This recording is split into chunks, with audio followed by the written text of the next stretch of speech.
Hello guys, welcome back to my channel. This is Simran Kamboj और आपका मेरे चैनल पर बहुत बहुत स्वागत है।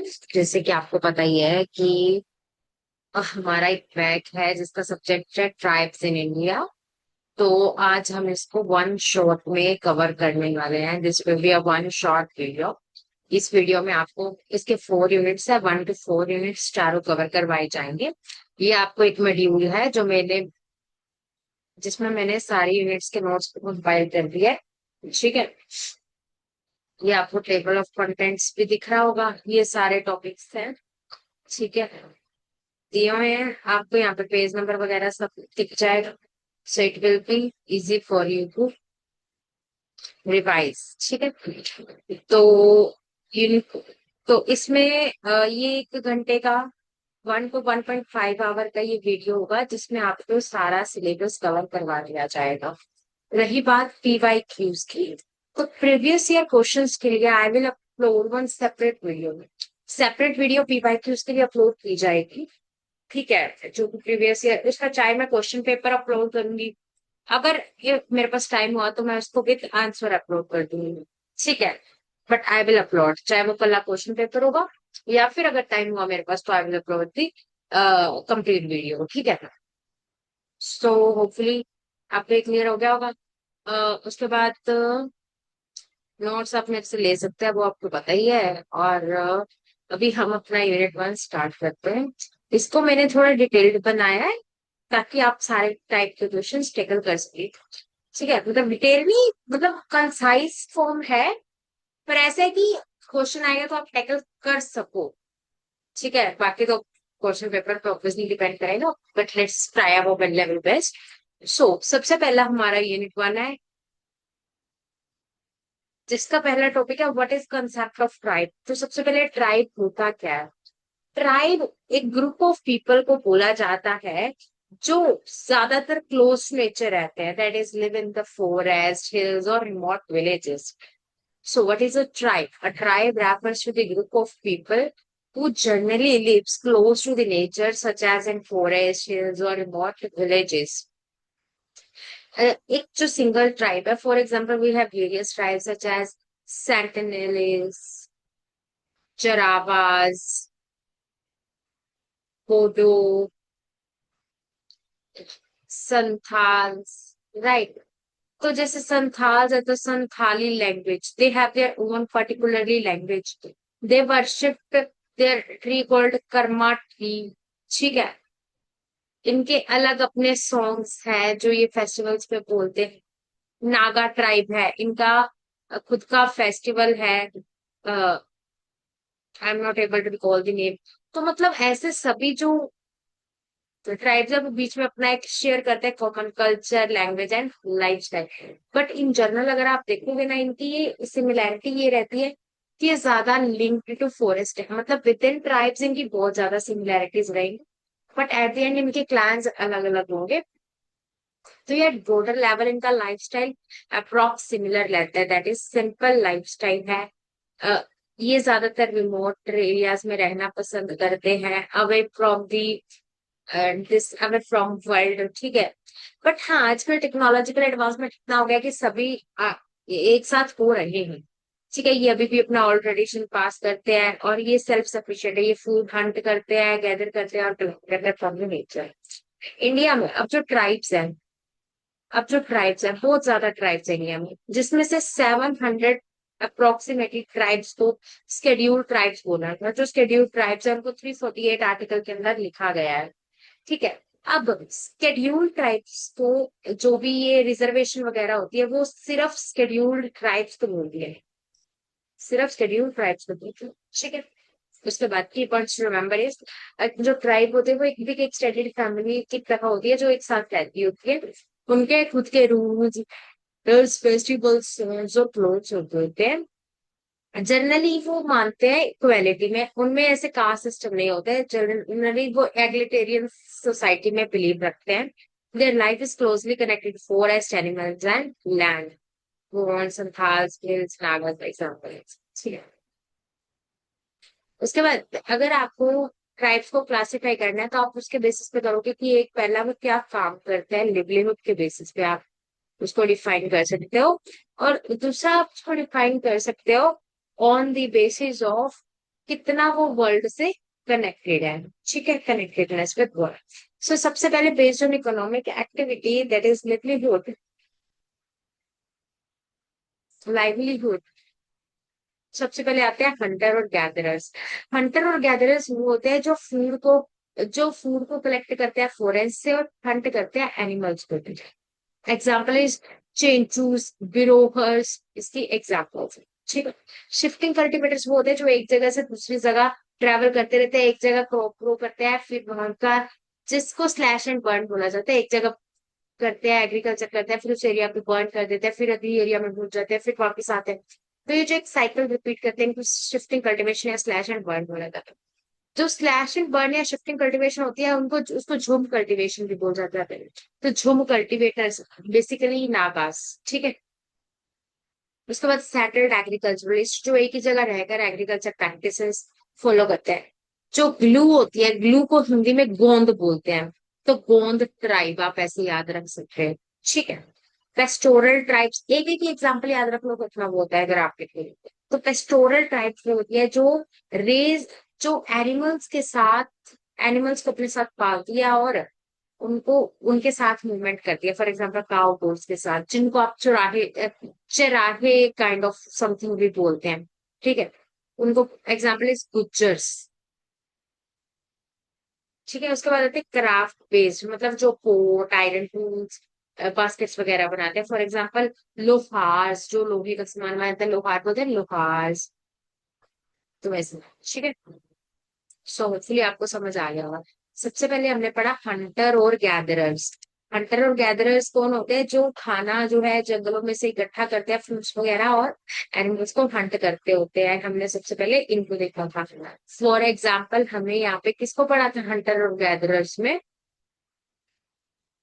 हंटर और गैदरर्स की एक एग्जाम्पल हमने याद करनी ही है,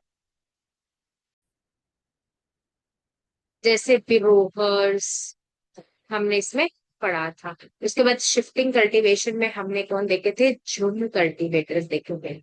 उसके बाद सेटल में गॉन ट्राइब देखा था। पेस्टोरल में हमने गुजर्स देखे थे। क्राफ्ट बेस्ड में लोहार्स देखे थे। ठीक है। उसके बाद based on contact with outside world, सबसे पहले आइसोलेटेड ट्राइब्स जिनका नो और very little contact with modern world. For example Sentinelese, या फिर ग्रेट अंडेमानीज। तो ये आपको याद रहेगा, सैंटलीज और जो ये ग्रेट अंडेमानीज है ना, ये अंडमान एंड निकोबार के ट्राइब्स है, और वो वैसे ही आइसोलेटेड एरिया है एज कम्पेयर टू बाकी रीजन ऑफ इंडिया। तो आप इस ये बोल सकते हैं। उसके बाद सेमी इंटीग्रेटेड, मतलब कुछ कुछ कनेक्टेडनेस है, कंप्लीटली नहीं है विद इन द सोसाइटी। सो वो विद इन इंडिया के ट्राइब्स ले लो, जैसे कि भील, संथाल, ऐसे आप ले सकते हैं। एसिमिलेटेड ट्राइब्स वो होती है जो पूरा तरह से मिक्स हो चुकी है with this civilization, urban tribal use for example. ठीक है। इसका बाद डिस्ट्रीब्यूशन हम 5 हिस्सों में बांटते हैं। ठीक है। सबसे पहले आता है एक central India, north east India, south India और वेस्ट इंडिया। उसके बाद आते हैं आइलैंड्स। ठीक है। अब इनके हम देखिए, सबसे पहले सेंट्रल इंडिया की है हिल्स, संथा संथालास। जो भिल्स है ना, ये राजस्थान में भी मिलती है और मध्य प्रदेश में भी मिलती है। तो आप भिल्स को दोनों में भी लिख सकते हो। ठीक है। भिल्स, संथालस। उसके बाद राजस्थान में डेजर्ट कौन सा है? थार डेजर्ट है। थार डेजर्ट है। और सहारा कहाँ है? सहारा डेजर्ट अफ्रीका में है। डेजर्ट, डेजर्ट तो सहारिया, सहारा इससे कर लो। हाँ, तो ये कर ले। तो भिल्स, संथालस। और हमने कौन सा रिवर्ड सुना है? मुंडा रिवर्ड सुना है, तो मुंडा ट्राइब। तो मुंडा, भिल, संथाला, ये यहाँ की होगी। भिल्स, सहारिया, मीना। दिया और बाती हम सीरियल आता था ना, उसमें एक फीमेल एक्ट्रेस थी मीना, वो राजस्थान में रह रहे थे ना, तो वहां की वो मीना, तो मीना ट्राइब। मीना, भिल, सहारिया, ये 3 ट्राइब्स, ये इधर की 3 ट्राइब्स। उसके बाद नॉर्थ ईस्ट की हमने गैरो हिल्स पढ़ा। गैरो, खासी, जैंतिया, नागाज, ये सारी ही ट्राइब्स हैं।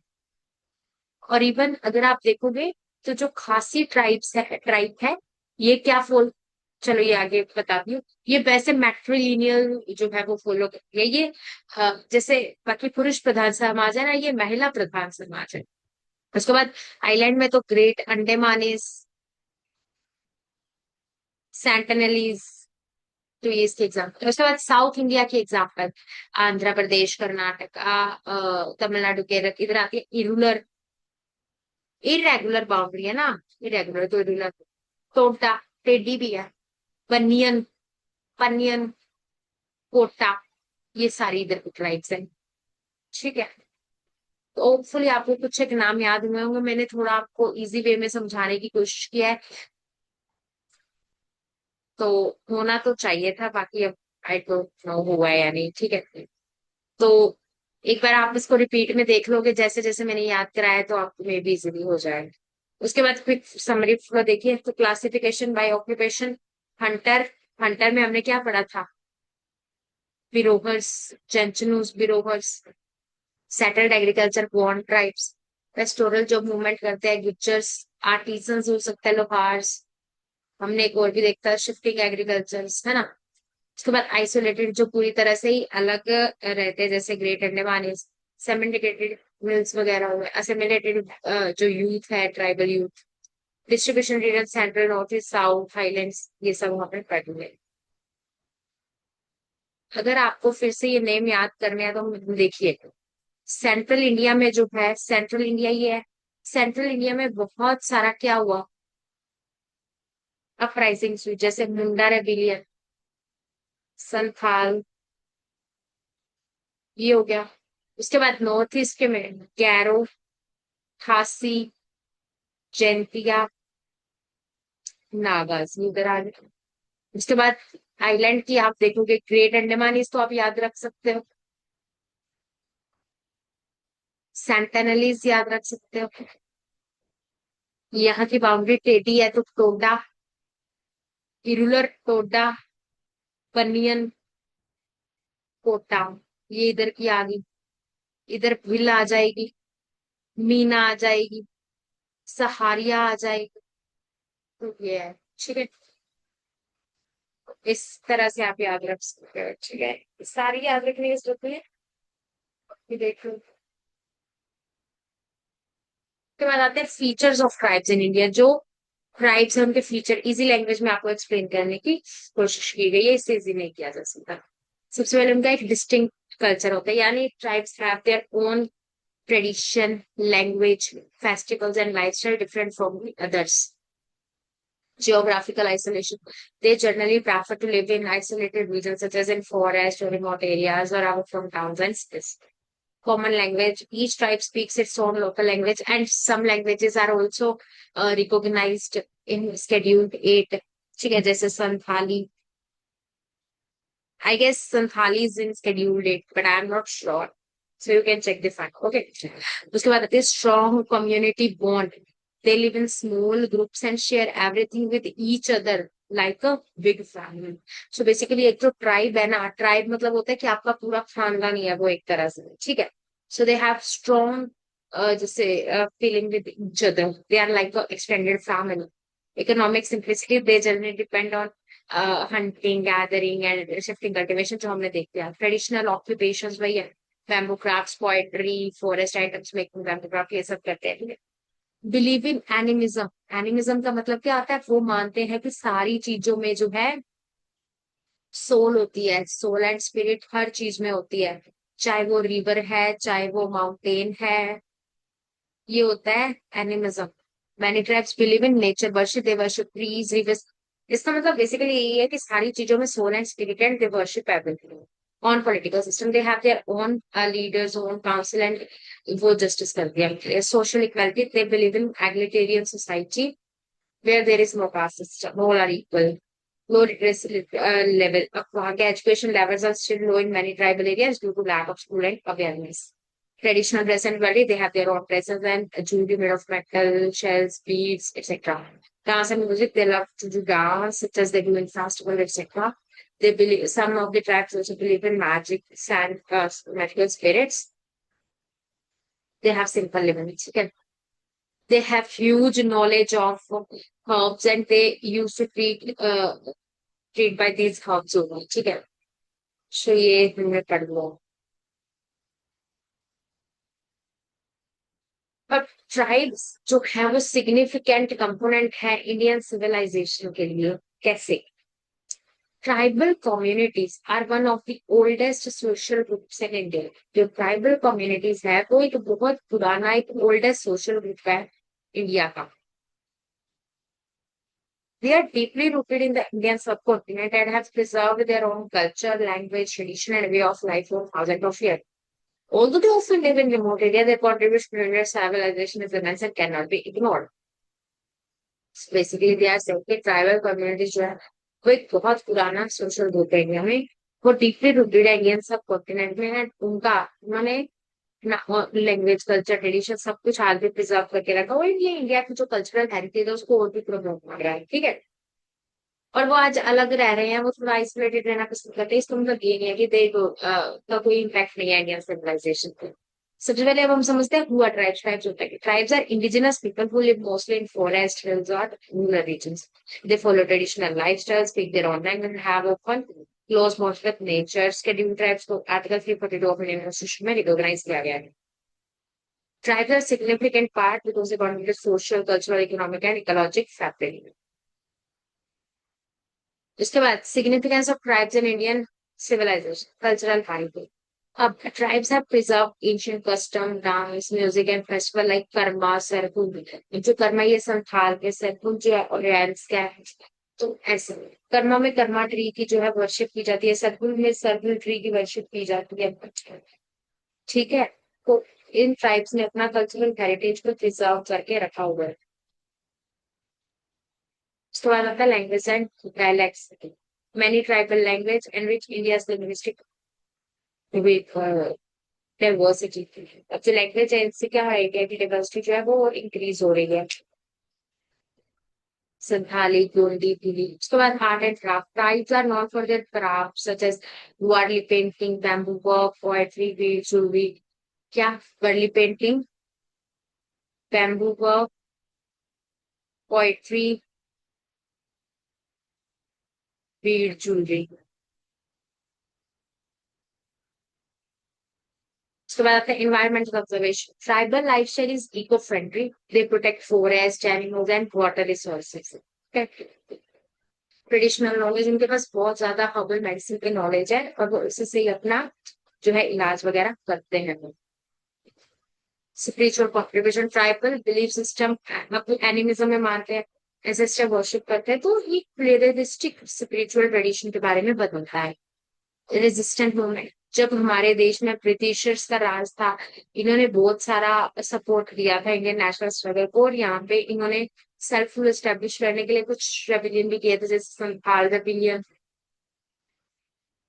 मुंडा रेबिलियन। तो उनका नोशन जो था वो समझने का वो कुछ अलग था, बट हाँ they tried to contribute in their own way. Social structure. Tribal communities often follow egalitarian system promoting equality. Economic contribution, practice shifting agriculture and contribute to rural economy. A role of tribe culture जैसे paints, dance, environment, forest protection, resistance role, British area movements, economy and crafts, ठीक है। उसके बाद आता है contribution to national movement, जैसे बिरसा मुंडा ने मुंडा represent किया था, resist British and protect tribal over rights of hall represent की जिम्मेदारी एक्सप्लॉइटेशन के अगेंस्ट था। फॉरेस्ट राइट मूवमेंट की गई थी ताकि लीगल रिकॉग्निशन मिल सके ट्रेडिशनल फॉरेस्ट राइट्स में। Legal and constitution recognition. Fifth schedule और सिक्स शेड्यूल दोनों ट्राइब्स की बात करते हैं, और बेसिकली जो फिफ्थ शेड्यूल है वो प्रोटेक्ट करता है ट्राइबल रीजन इन मेनलैंड यानी central India, whereas north east में सिक्स शेड्यूल प्रोटेक्ट करते हैं। उसके बाद फॉरेस्ट राइट एक्ट 2006 में क्या किया गया है? Forest right act 2006 gives tribal rights over forest land and minor forest produce। Forest rights मिले हैं, फॉरेस्ट लैंड के ऊपर राइट्स मिला ट्राइब्स को। Gives tribal rights over forest land and minor forest produce. उसके बाद tribal sub plan. Tribal sub plan में special government scheme for tribal welfare. Tribal welfare के लिए स्पेशल। तो अभी फिफ्थ शेड्यूल सिक्स शेड्यूल हो गया। 342 आर्टिकल भी आपको पता है। फॉरेस्ट राइट एक्ट में जो कुछ एक फॉरेस्ट प्रोड्यूसर्स पे ट्राइब्स को हक दिया गया और कुछ एक लैंड पर दिया गया। ट्राइबल सब लैंड वो है जिसमें ट्राइब्स का भला सोचूंगी। मॉडर्न चैलेंजेस का डिस्प्लेसमेंट हो रहा है क्योंकि डैम्स बन रहे हैं, माइनिंग की जा रही है, लॉस ऑफ कल्चर हो रहा है अर्बनाइजेशन में और मेन स्ट्रीम इन्फ्लुएंस के कारण। पॉवर्टी और इलिटरेसी भी बहुत ज्यादा because of lack of awareness. Health issues जो है, poor access to modern health facilities है, लैंड एलिगेशन, वो अपना लैंड यूज करे टू आउटसाइडर्स और इंडस्ट्रीज। तो ये आजकल के ये इंपॉर्टेंट है, ऐसे ही क्वेश्चन पेपर में बने। डिस्प्लेसमेंट क्यों है? Due to development projects like, just second, I'll speak it again this one so that you will understand easily. So सबसे पहले आता है डिस्प्लेसमेंट। डिस्प्लेसमेंट क्यों है? Due to development projects like dams, mines, example Narmada valley. Loss of culture, urbanization and mainstream influence leading to erosion of tribal values. Poverty and illiteracy still high because of lack of awareness में group. Health issues, access नहीं है। Land elimination, अपने land को use करें। So tribes are not just backward or primitive groups. They are living bearers of India's ancient wisdom, environment consciousness, and cultural diversity. Without understanding and respecting tribal communities, Indian civilization would remain incomplete. So we start to protect them and accept them with dignity. They are integral to Indian history and culture. They have contributed in art, economy, environment, and social values. Their resistance movement are part of Indian freedom struggle. Need for inclusive development and protection of tribal identity. Hopefully आपको unit 1 clear हो गया होगा, इसके बाद unit 2 ले गया। Unit 1 is done here. अब unit 1 में हमने बहुत सी चीजें पढ़ी हैं। सबसे पहले हमने पढ़ा ट्राइब्स का, उसके बाद हमने ट्राइब्स की क्लासिफिकेशन की, क्लासिफाई किया और उसकी डिस्ट्रीब्यूशन पढ़ी। उसके बाद हमने पढ़ा सिग्निफिकेंस क्या होती है ट्राइब्स की, सिग्निफिकेंस। उसके बाद उन्होंने इंडियन सिविलाइजेशन में क्या रोल प्ले किया, सिग्निफिकेंस ये हमने पढ़ा है। ठीक है, देखो significant component of Indian civilization, features, ये हमने सब पढ़ लिया। ठीक है, होपफुली ये समझ आ गई। अब उसके बाद हमारी पास यूनिट 2 आ रही है। अगर आपको यूनिट 1 हो गया है, आप नोट्स को सबसे पहले अब यूनिट 1 के पढ़िए, आगे आगे भागोगे तो काम समझ में नहीं आएगा, बाद में फिर से सब पाइल अप हो जाएगा। तो पाइल अप नहीं करना है, चीजों को एब्जॉर्ब करने की कोशिश करनी। ठीक है, अगला सेकंड यूनिट है understanding tribal social institution. Social सामाजिक, सामाजिक जो इंस्टीट्यूशन है उनको इसमें समझने की कोशिश करनी है। ठीक है, अब जो समाज है उसको फाउंडेशन माना जाता है ह्यूमन लाइफ। जो हमारा समाज है वो हमें बताता है कि हमें बिहेव कैसे करना है, हमारे रिलेशनशिप आपस में कैसे रहेंगे। ठीक है, अब अगर ट्राइबल कम्युनिटीज की बात करेंगे हमें, तो उनका भी कल्चर वगैरह सब यूनिक है। ठीक है, वो नेचर के बहुत ज्यादा क्लोज है और उनका बहुत ट्रेडिशनल वे ऑफ लिविंग है। हम सबसे पहले ट्राइब्स के किनशिप के बारे में करते हैं। किनशिप सिस्टम, किनशिप मतलब होता है family relation. Kinship is relationship. अगर एक पर्सन है इसका बी के साथ क्या रिलेशन है is called kinship relation. For example C D are married couple and A and B are their children. So A is brother of B, तो ये इनका kinship relation. Kinship is family relation. क्या kinship refers to the relationship among individuals that are based on blood or marriage. अब A जो है वो B का brother है, तो ये हो गया कॉन्सैंग्यूनियस, कॉन्सैंग्यूनियस किन इज रिलेशन। सी और डी जो है वो मैरिड है, सी और डी जो है वो मैरिड है, तो इस रिलेशन को बोला जाता है एफिनल किन। एफिनल किन।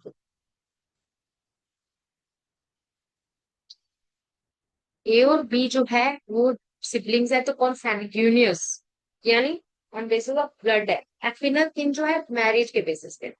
उसके बाद आता है प्राइमरी किन। ए की अगर हम बात करें, जो ए है वो बी का भाई है, तो ये इसका फर्स्ट रिलेशन है, ये डायरेक्टली रिलेटेड है। ए जो है वो सी का और डी का बेटा है, तो दिस इज प्राइमरी किन।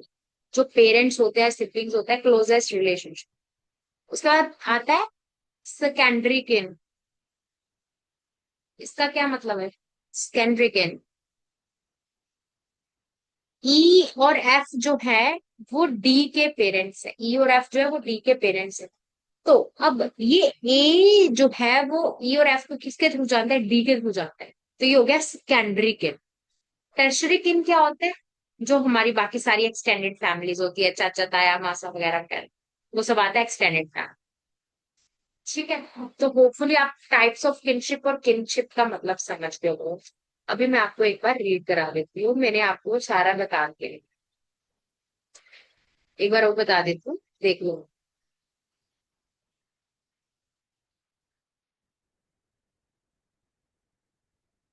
देखो, kinship refers to the relationship among individuals.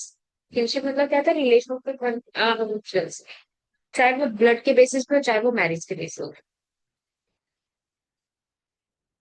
अब अगर ब्लड रिलेशन है तो उसको बोलेंगे कॉन्सैंग्विनियस किन।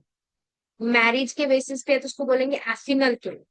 प्राइमरी किन इज क्लोजेस्ट रिलेटिव। सेकेंडरी किन is when you know other person through your primary kin. Tertiary kin is extended relationship. उसके बाद होता है बेसिस ऑफ किनशिप सिस्टम। अब फैमिली रिलेशंस हैं, उसमें बहुत चीजें आती हैं।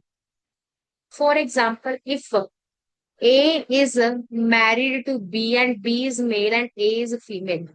अब ए जो है वो बी के घर पे जाके रहेंगे है। जहां पे आप रह रहे हो उस चीज को बोलते हैं लोकल लोकेलिटी। अगर ए जो है वो वुमेन है और वो मेल के घर पे जाके रह रही है तो उसको बोलेंगे पैट्री लोकल। पैट्री लोकल। अगर बी जो है वो ए के घर में जाके रह रहा है उसको बोलते हैं मैट्री लोकल। तो सबसे पहले रेजिडेंस आफ्टर मैरिज। अगर patrilocal is bride live with groom's family, matrilocal means groom lives with bride's. Neolocal means शादी के बाद नया घर बना। तो ये हो गया क्लियर। उसके बाद अब ए और बी की शादी होगी, चलो वो ए जो है जनरल हमारा ट्रेंड यही है कि जो वुमेन है वो बी के घर में जाके रहेगी। वुमेन जो है वो बी के घर में जाके रहेगी। यानी ये सिस्टम क्या हो गया? फैक्ट्री लोकल सिस्टम इन्होंने फॉलो किया। अब फैक्ट्री लोकल करने के बाद अब ए जो है वो बी के घर में जा रहा है, तो अब किसकी चलेगी? बी की चलेगी। जनरल ट्रेंड यही है, जिसके घर पे जाते हैं उसकी चलती होती है। आर की मतलब होता है अथॉरिटी। अथॉरिटी मतलब किसका रूल होगा? रूल किसका होगा? रूल को बोलते हैं आर्की। तो हमने जर्नली सुना है पेट्रियार्की। पेट्रियार्की मतलब मेल डोमिनेटेड। मैट्रियार्की मतलब फीमेल डोमिनेटेड। तो यहाँ पे सपोज पेट्रियार्की चल रही है, मेल डोमिनेटेड कर रहा है क्योंकि उसके घर पे जा रहा है। उसके बाद इन दोनों का एक बच्चा हुआ जिसका नाम था सी। इन दोनों का एक बच्चा हुआ जिसका नाम था सी। अब जो सी है, सी बी डी। सी उसका नाम है, बी उसके फादर का नाम है और डी उसकी कास्ट है। अब ये लीनिएज किसकी चल रही है? लीनिएज मतलब होता है ये किसका सारा नाम चल रहा है? फादर का चल रहा है, तो उसको बोलेंगे पैट्री लीनियज। जब आप पापा की साइड का सारा सिस्टम चल, मैट्री लीनियज मतलब लीनिएज मम्मी की साइड की चल रही है। तो खासी गैरो में जो है वो मैट्री लीनियल है, गोंड हिल्स में पैट्री लीनियल। तो इसलिए आपको समझ आ रही है। अब ये सारा हमें पढ़ना क्यों जरूरी है? ताकि हमें पता लग सके प्रॉपर्टी ओनरशिप किसको मिलेगी। अगर मैट्रिलिनियल है तो बेटी को मिलेगी, पैट्रिलिनियल है तो बेटे को मिलेगी। सोशल बॉन्डिंग कैसे है, रिचुअल कैसे मनाए जा रहे हैं, मैरिज रोल क्या है, इनहेरिटेंस और सक्सेशन कैसे होगा, ये सब जानना है। उसके बाद marriage and it's type. Generally इसमें मैरिज जो है ट्राइबल सोसाइटी में वो बस दो लोगों के बीच का रिश्ता नहीं होता, वो दो फैमिलीज या फिर दो ट्राइब्स या फिर दो क्लैंस के बीच का रिश्ता माना जाता है। Marriage in tribal society is not just a union of two people but a bond between families, clan and even villages. ये एक सोशल एग्रीमेंट है जनरली जो अरेंज किया जाता है बाय एल्डर्स, और ये पूरे रिचुअल्स के साथ मनाया जाता है। जो इनकी मैरिज सिस्टम होता है ये बहुत ज्यादा सिंपल होता है, सिंपल होता है, लो कॉस्ट होता है। कम्युनिटी पार्टिसिपेट करती है, इसमें डोवरी नहीं होती है, इसमें डोवरी नहीं होती है। डोवरी में क्या होता है? जो लड़की है, जो लड़की है, लड़की वाले लड़के वालों को पे करेंगे। इसमें ऐसा नहीं। यहाँ पे लड़के वाले लड़की वालों को पे करेंगे या फिर गिफ्ट देंगे as a bride price system. उसको ब्राइड प्राइज बोला जाता है। कीमत लगा रहे हैं लड़की की कि वो लेके जा रहे हैं तो एज सम कंपनसेशन। उसके बाद कस्टम बेस्ड रूल्स ओवर। अब उनके खुद के रूल्स होते हैं शादी वगैरह। ठीक है।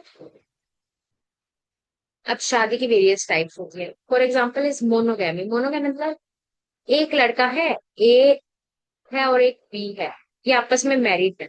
So this is monogamy. If A B के साथ भी मैरिड है और सी के साथ भी मैरिड है, सो दिस इज पोलीगैमी। अगर एक लड़के की एक से ज्यादा बीवियां हैं तो पोलीगैमी। अब जो बी है, फॉर एग्जाम्पल आप ए और बी मैरिड है, ए लड़का है, बी लड़की है। अब जो बी है उसकी शादी सी से भी हुई हुई है, डी से भी हुई हुई है। जब एक लड़की की एक से ज्यादा लड़कों से शादी है, उसको बोला जाता है पोलीएंड्री। ठीक है। पोलियंडो। जब विद इन कजन्स मैरिज हो तो क्रॉस कजन मैरिज। लेविरेट और सोरोरेट। एक लड़की है, ए है और बी है। सपोज बी की, ए की डेथ होगी, ए की डेथ होगी। अब ए का एक छोटा भाई है सी। अब जो बी है उसकी सी से शादी कर दी जाएगी, इसको बोला जाता है लेविरेट। जब जो एक विडो है उसकी शादी उसके हस्बैंड के भाई से कर दी जाती है, दैट इज कॉल्ड लेविरेट। और अगर बी की डेथ हो गई है और उसकी छोटी बहन से डी से शादी कर दी जाती है ए की, तो उसको बोला जाता है सोरोगेट। दिस इज लेविरेट और सोरोगेट। लेविरेट और सोरोगेट। एक्सचेंज मैरिज का मतलब ये होता है कि ए और बी, सी और डी,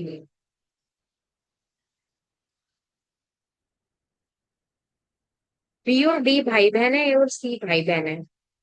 अब इन दोनों भाई बहनों की आपस में शादी हो गया, मतलब ए और सी भाई बहन है। अब सी की शादी डी से हो रही है, रे की शादी डी से हो रही है, और ये आपस में भाई बहन, ये आपस में भाई बहन, तो इसको बोला जाता है एक्सचेंज मैरिज। ये इनकी बेटी को अपने घर की बहू बना के ले आएंगे और ये इनके घर की बेटी को अपने घर की बहू बना के ले जाएंगे। दिस इज एलोपमेंट मैरिज, मतलब होता है बाहर को शादी करना है।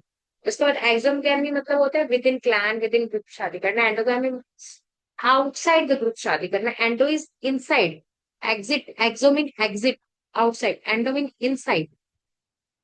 टैबूज का मतलब होता है जैसे within close blood relation शादी करते हैं।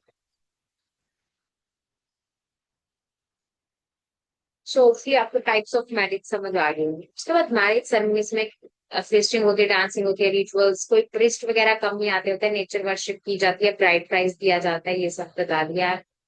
उसके बाद आती है family and it's type in tribal society. अब फैमिली क्या है?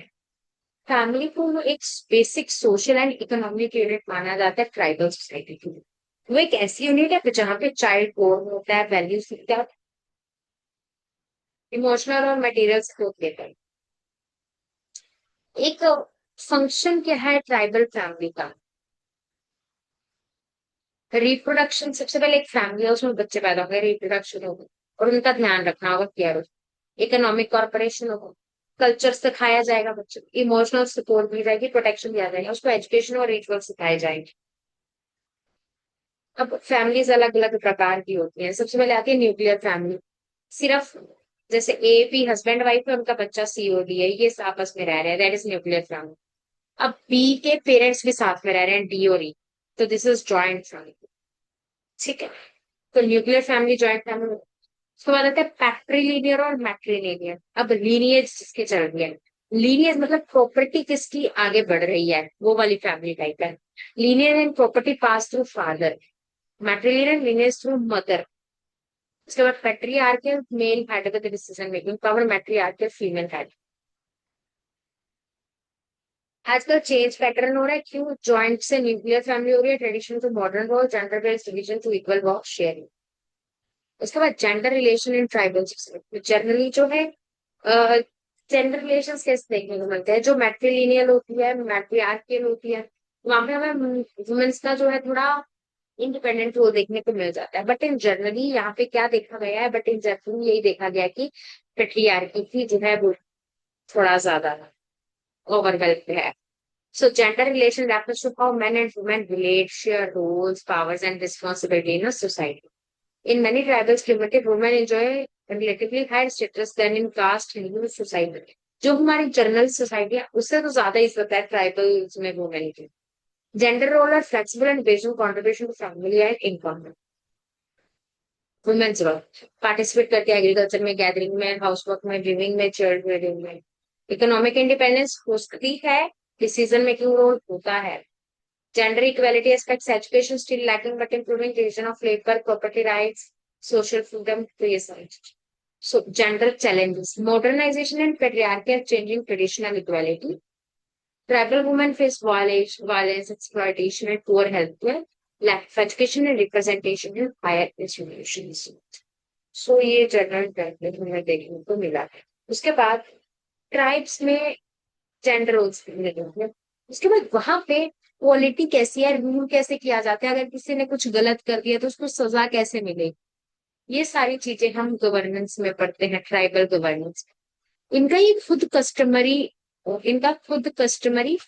लॉज है, खुद के लॉज है, तुकनिश, ठीक है। So introduction is what is tribal polity and governance. Tribal communities in India have their own traditional political system that help them manage their society, resolve disputes, and take collective decisions. The system is called tribal polity or indigenous governance. These systems are informal, based on custom and traditions, do not follow model democratic election, involve community participation, focus on social justice, social order, and culture preservation. तो इसमें उन्होंने क्या बोलने की कोशिश की कि जो ट्राइबल कम्युनिटीज है इंडिया की, उनका खुद का एक ट्रेडिशनल पॉलिटिकल सिस्टम है जो उनका हेल्प करता है डिस्प्यूट्स को सॉल्व करने में और एक अच्छा कलेक्टिव डिसीजन लेने में, अगर कोई भी प्रॉब्लम सॉल्व करनी है तो। ठीक है। अब ये जो सिस्टम है वो इनफॉर्मल होता है, वो उनके कस्टमर कंडीशन के बेसिस पे होता है, इनका डेमोक्रेसी से कॉन्स्टिट्यूशन से कुछ लेना देना नहीं है। और इनका मेन फोकस होता है जस्टिस प्रोवाइड करवाना और सोशल ऑर्डर और कल्चर को प्रिजर्व करके रखना। की फीचर्स क्या है ट्राइबल पॉलिटी के? ट्रेडिशनल है, based on custom and oral traditions, not written constitution. Collective decision making होगी थ्रू कॉन्सेंसस यानी डिस्कशंस, विलेज काउंसिल होती है, एल्डर होते हैं, वो आपस में डिस्कस करते हैं। कोई फॉर्मल ब्यूरोक्रेसी नहीं है, कोई जज नहीं है, सिर्फ हेडमैन होती है, काउंसिल होती है, वो एक डिसीजन लेते होते हैं। कस्टमरी लॉज है, उसके हिसाब से वो tribes follow their own laws and punishment based on their customs. Moral, elders का रोल बहुत अहम है, उनको मॉरल अथॉरिटी और हाई रिस्पेक्ट दी जाती है। ठीक है। Community based, focus on group welfare not individual power. So ये कुछ फीचर्स ऑफ ट्राइबल पॉलिटी कि ट्रेडिशनल है, based on customs and oral traditions है, कलेक्टिव डिसीजन मेकिंग की जाती है, कोई फॉर्मल ब्यूरोक्रेसी नहीं है, कस्टमरी लॉज हैं, रोल ऑफ एल्डर्स बताया गया, कम्युनिटी बेस्ड बताया गया। Structure of tribal polity, village council और tribal council, known by different names called as Purvashram, Panch, Gotul, Morun, etc. Consist of elderly men and respected leaders. Decisions are made by consensus or decision. बहुत सारे issue solve करते हैं जो हमारे local courts में क्या होता है, disputes, marriage conflict, land and forest use, festival organization, ये सारे विलेज काउंसिल में लिए। तो सबसे पहले विलेज काउंसिल जो होती है इसको वेरियस नेम से बुलाया जाता है, हम एक दो नेम याद रख लेते हैं, जैसे कि सबसे पहले पंच कर लिया और एक याद कर लो गोतू। उसके बाद अब इसमें विलेज काउंसिल में आपको पंचायत पता है, अपनी पंचायत होती है, उसमें ज्यादातर एल्डरली पीपल इंक्लूड होगा, ठीक है। तो विलेज एल्डर और रिस्पेक्टेड लीडर्स होते हैं, ठीक है, एक वो याद रख लो। उसमें कौन से डिसीजन लिए जाते हैं वो देखो, जो आपको पता ही है। तो हो गया ना क्लियर। उसके बाद वहां पे हमारा एक सरपंच होता है, वैसे ही यहाँ पे भी होता है, उसको क्या बोला जाता है, हेडमैन और या चीफ बोला जाता है। और वैसे अलग अलग नाम दिए जाते हैं, जैसे मुंडा, हुक्मा, ठीक है। वो एज अ विलेज प्रेसिडेंट करता होता है, ये एक हेरिडिटरी पोजीशन भी हो सकती है। और ये ऑर्गेनाइज करता है विलेज मीटिंग को, रिप्रेजेंट करता है ट्राइब्स को बाहर जाके। तो इसको क्या क्या बोला जाता है, हेडमैन या चीफ को? द नोकमा, ठीक है। तो उसके बाद फंक्शन क्या ट्राइबल गवर्नेंस का? सबसे पहले आता है सोशल रेगुलेशन, सामाजिक तौर तरीके संभाल के रखना, यानी पीस और ऑर्डर मेंटेन करके रखना, ट्राइबल लॉज को इन्फोर्स करना, और अगर किसी ने क्राइम किया तो उसको पनिशमेंट देना बाय फाइन और सोशल वर्क। अगर किसी का कोई कंफ्लिक्ट चल रहा है उसको रिजॉल्व करना, फिर उसका कोर्ट सिस्टम को अवॉइड करना, जल्द से जल्द फास्ट जस्टिस प्रोवाइड करना, और रिस्टोरेटिव जस्टिस मतलब रिलेशनशिप तोड़ने की नहीं, जोड़ने की देनी। Ritual and religious leadership organizes festival, rituals, and ancestral worship, ensure cultural unity and traditional values.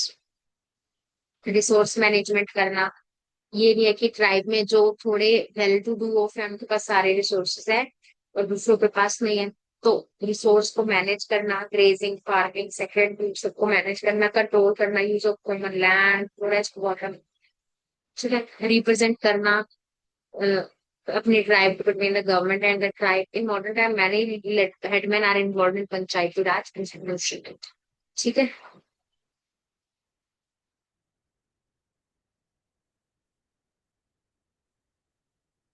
अब indigenous law and justice, customary laws होते हैं punishment, role of women matrilineal tribes में होता है, अदरवाइज नहीं।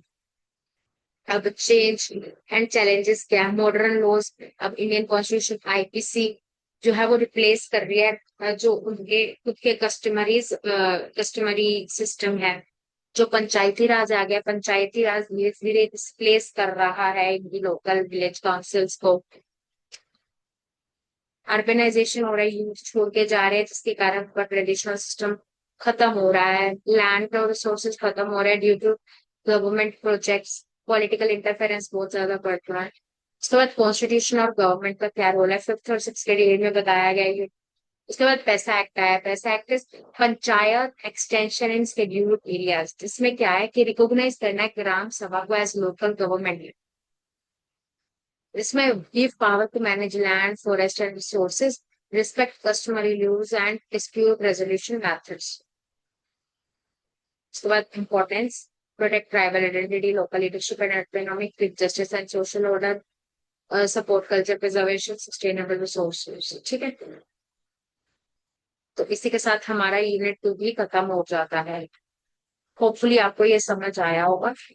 आपको ग्राफ्स वगैरह बहुत ज्यादा दे रखे हैं ताकि आप इजिली समझ सको। उसके बाद ट्राइबल वर्ल्ड व्यू आता है हमारा यूनिट 3 में।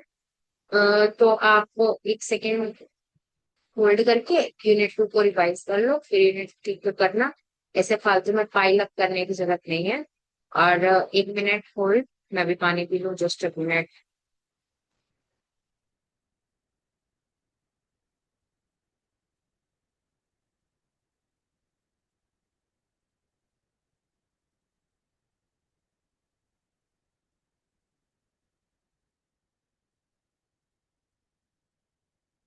हाँ जी।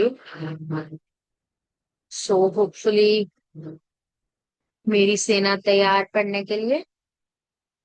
तो चलो गिरो, देखो।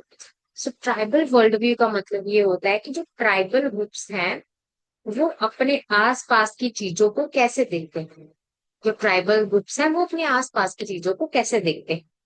The tribal worldview refers to the collective way in which tribal or indigenous community understand and interact with the world around them. Unlike the modern worldview that often separate the physical, spiritual, and social, the tribal perspective view life holistically, मतलब ये एक देश में सीमित नहीं, ये सारी world को एज अ होल देखते होते हैं, होलिस्टिक व्यू से। Everything in a tribal universe, people, animal, river, forest, spirit is interconnected. This worldview is transmitted orally across generations and forms the basis of tribal religion, governance, and lifestyle.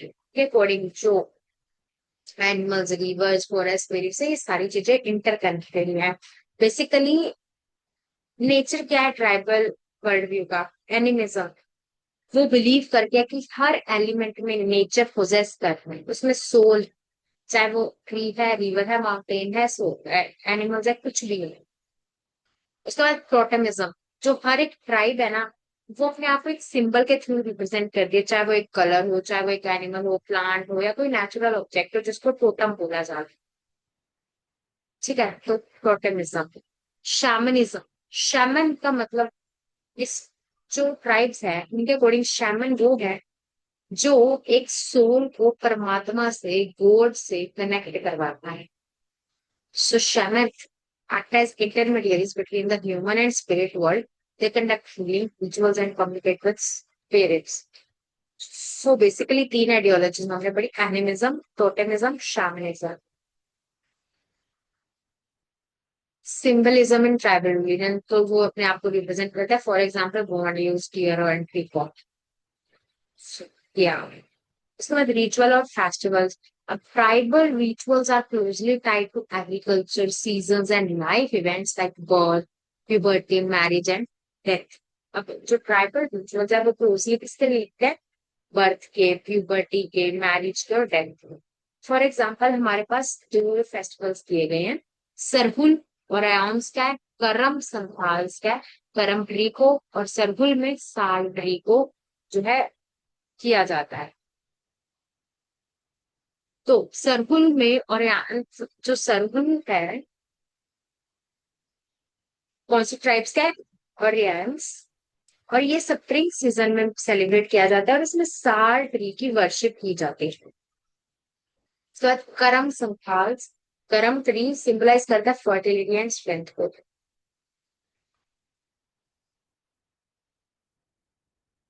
उसके बाद आता है folklore, myths and legends among tribes. Folklore मतलब होता है जो कहानियां सुनाई जाती हैं, जो गाने बोले जाते हैं, जो लोरी सुनाई जाती है, उससे जो मैसेज कन्वे होता है, दैट आर कॉल्ड फोल्कलोर्स। ठीक है। Folklore refers to the oral stories, songs, dance, proverbs, and riddles passed through the generations. These are a vital part of tribal cultural system.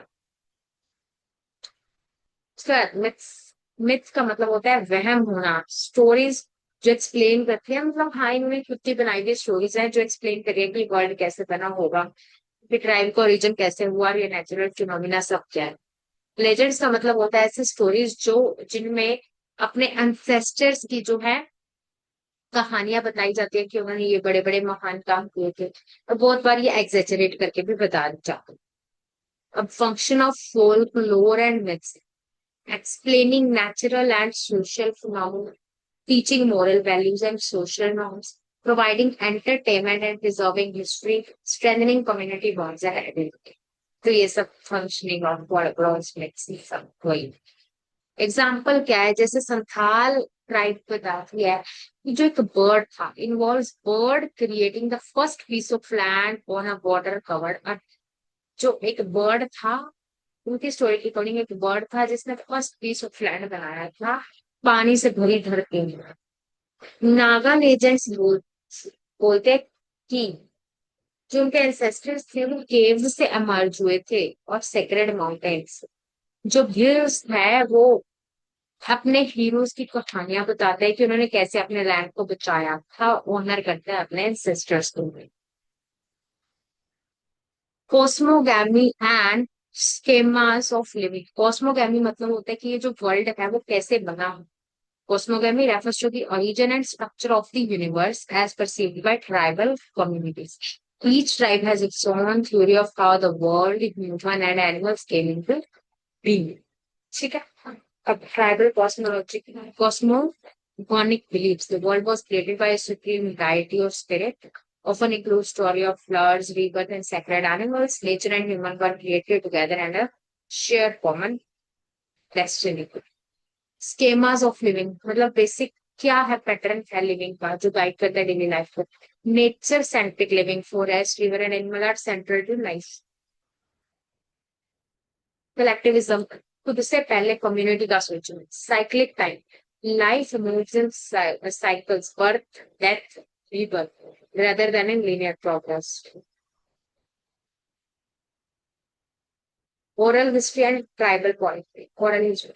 Since tribal societies do not rely on written reports, they pass on their history orally. This includes stories of migration, battles, family genealogies, and great leaders. Function of oral history: preserve the tribe's past identity, educate younger generation, counter dominant written history, maintain ecological and social knowledge. उसके बाद आता है tribal poetry, religious poem, agricultural song, warrior song, lullabies. Santhal epic poetry, Karma Katha हम सुनते हैं फिर, और आंस के बैलड सुनते हैं, फेस्टिवल और रिचुअल्स में दिल अपने वॉरियर्स को याद करता है बैटल्स में। चेंजेस क्या आ रहे हैं, what is changing and what is continuing. तो अर्बनाइजेशन ये सब हमने पढ़ लिया है उसका है। Strategies of adoption.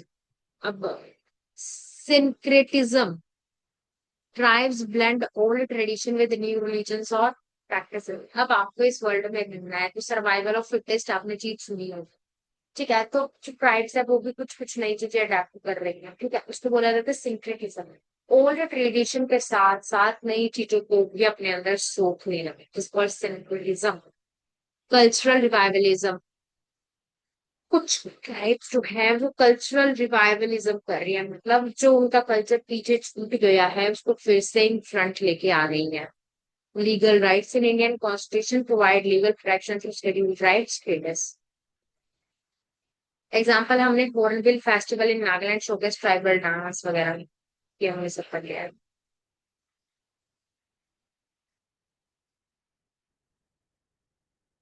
अब जो ट्राइबल वर्ल्ड वाइड व्यू है वो एक विंडो पास के लिए नहीं है, बट एक फ्यूचर के लिए मिरर है, ठीक है।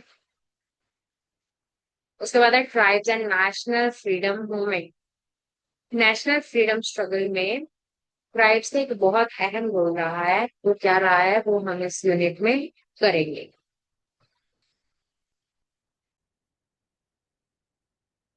So let's resume with that. The role of tribal communities in Indian freedom struggle is critical yet often marginalized part of history। बहुत ज्यादा बड़ा नहीं है, छोटा पार्ट है, क्योंकि मेन स्ट्रीम पे हम नेहरूवियन, गांधीयन, ये वाला टॉपिक ज्यादा पढ़ते हैं, right.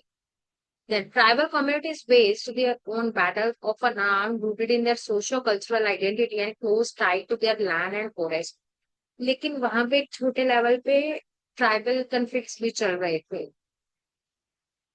Tribal movements and protests during colonial rule। What is a tribal uprising?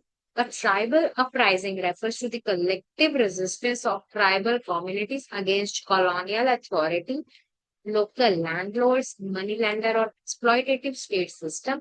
These uprisings were often violent, deeply connected to protection of land, forest, and territory, and generally lack the political structure of urban nationalist movement. Tribal uprisings had distinct characters such as localized leadership, heavy use of guerrilla tactics and forest spread and reliance on traditional weapons and warfare, spiritual or divine leadership। So इसके causes बहुत सारे थे। सबसे पहले land allegation, इसका मतलब ये था कि उनका लैंड जो है वो खत्म होता जा रहा था, उनसे लैंड मतलब वेरियस टैक्स ले लिया जा रहा था due to permanent settlement and zamindari system, ठीक है। अब जो फॉरेस्ट था उनके ऊपर भी उनका राइट नहीं रहा था, तो फॉरेस्ट लॉज बन गए थे। इंडियन फॉरेस्ट एक्ट 1878 प्रोहिबिट कर दिया था ट्राइबल्स को फॉरेस्ट रिसोर्सेज यूज करने से। एक्सप्लॉयटेटिव प्रैक्टिसेस थी। ब्रिटिश लाओ money lender and traders, traders को टिचर्स बोला जाता है, तो वो ट्राइबल लैंड में एंटर करे जिसके कारण डॉन्टेज बन गया। Christian missionary activities, destruction of tribal customs, forced conversions, उनको जबरदस्ती जो है उनका परिवर्तन करवाया गया, उनको क्रिश्चियन में कन्वर्ट कराया गया। इकोनॉमिक डिस्प्लेसमेंट, रेलवे प्लांटेशन होना था जिसके लिए कम्युनिटीज को डिस्प्लेस किया गया। फोर्स लेबर करवाई जाती थी even without wages. Major tribal uprising में हम सबसे पहले पढ़ते हैं कोल अपराइजिंग। कोल अपराइजिंग में हो, मुंडा, ओरियान, भूमिज, ये ट्राइब्स जिन्होंने पार्टिसिपेट किया था। छोटा नागपुर प्लेटू मध्य प्रदेश वाला रीजन था ये।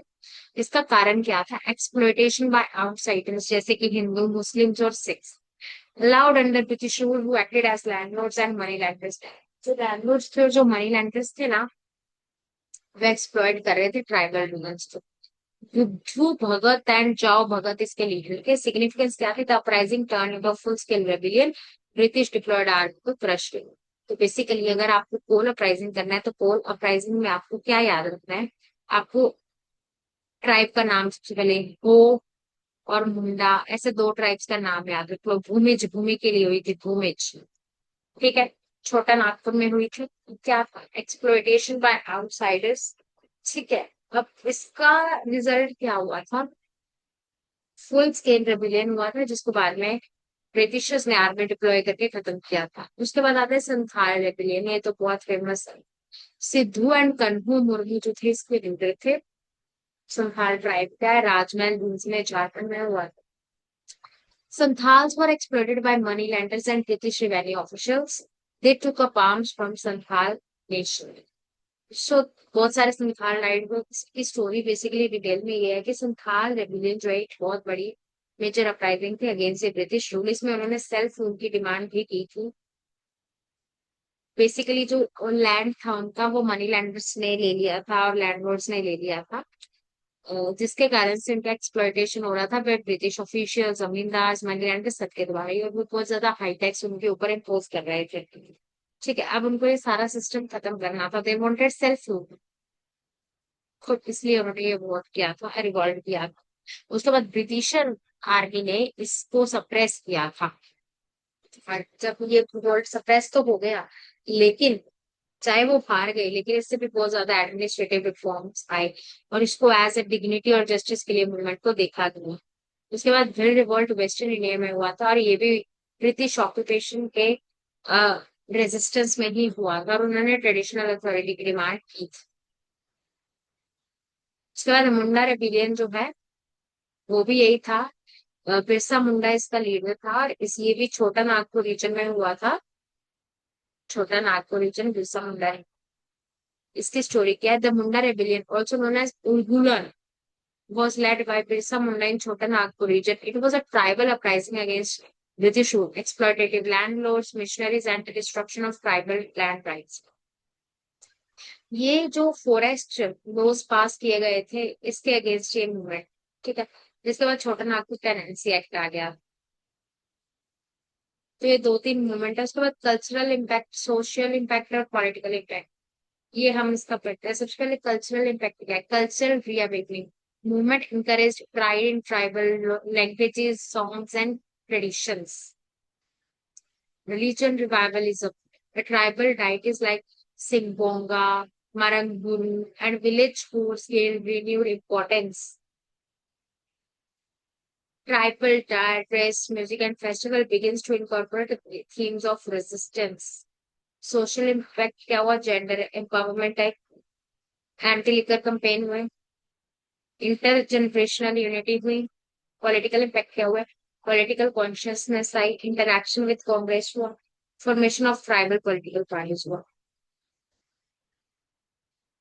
उसके बाद early phase 1807 revolt and before support to sepoy mutiny, drills and wars in Madhya Pradesh supported anti British forces, use of forest for resistance, non cooperation में इन्होंने किया, forest satyagraha, Quit India movement में इन्होंने बहुत ज्यादा रेजिस्टेंस की थी। ठीक है, British response bye प्रेशन with spirituality, administrative segregation, criminal, primitive, uncivilised, ये सब इनको बोला गया। उसके बाद Indian Forest Act 1878 curtailed access to forest but was modified later, cultural restrictions लाने की कोशिश की गई। पोस्ट इंडिपेंडेंस ये रिजर्वेशन वगैरह दी गई थी। सो this is all about unit 4। अब हम पीवीटीजीज होती है जो बहुत ज्यादा वल्नरेबल ट्राइबल ग्रुप होते हैं। एक होती है शेड्यूल्ड ट्राइब्स जो कि 342 आर्टिकल में मेंशन है। उसमें भी आपको पीवीटीजीज हैं जो बहुत ज्यादा वल्नरेबल हैं, ठीक है। उनको पीवीटीजीज बोला जाता है। 1971 में ये क्लासिफिकेशन किया गया था और कंट्री 75 पीवीटीजीज हैं। जो प्रेसिडेंट है वो क्लासिफाई करता है कि कौन सी पीवीटीजी है और कौन सी नहीं है। तो ये उसका कंप्लीट प्रोसेस है कि स्टेट गवर्नमेंट प्रपोजल देती है मिनिस्ट्री ऑफ ट्राइबल अफेयर्स को, फिर वो इवेल्युएट करते हैं ऑन वेरियस क्राइटेरियाज, फिर जो एक्सपर्ट कमेटी है वो अपनी रिकमेंडेशन देती है और फाइनल अप्रूवल होगा। तो ये सब उसी के बेसिस पे आप थोड़ा पढ़ लीजिएगा, इजी है, समझ आ जाएगा। उसके बाद fifth schedule of Indian constitution, इसमें यही बताया गया है कि प्रोटेक्शन और एडमिनिस्ट्रेशन शेड्यूल एरियाज की कैसे की जाएगी, ठीक है। इसका भी सिंपल ही है, इसको रीड कर लेना थोड़ा। सो इसी के साथ आपका चैलेंजेस क्या फेस हुए ये भी हमने स्टार्टिंग में चैप्टर के डिस्कस कर लिया है। तो ये सब आपका ट्राइब्स ऑफ इंडिया हमने कवर कर लिया है। होपफुली आपको एक क्लैरिटी मिल गई होगी, ठीक है। बहुत इजी वे में आपको एक्सप्लेन करने की कोशिश की है एंड एक दो टॉपिक मैंने कहा कि पढ़, बट वो भी स्टार्टिंग में कवर बहुत हद तक हो चुके हैं और वो इजी टू अंडरस्टैंड वे में ही है, हो जाएगा, ठीक है। All the very best for your exam. Channel को लाइक शेयर सब्सक्राइब जरूर करिएगा अगर आपको 1% भी उसको लगा हो, ठीक है। Wishing you all the very very best, take care, bye.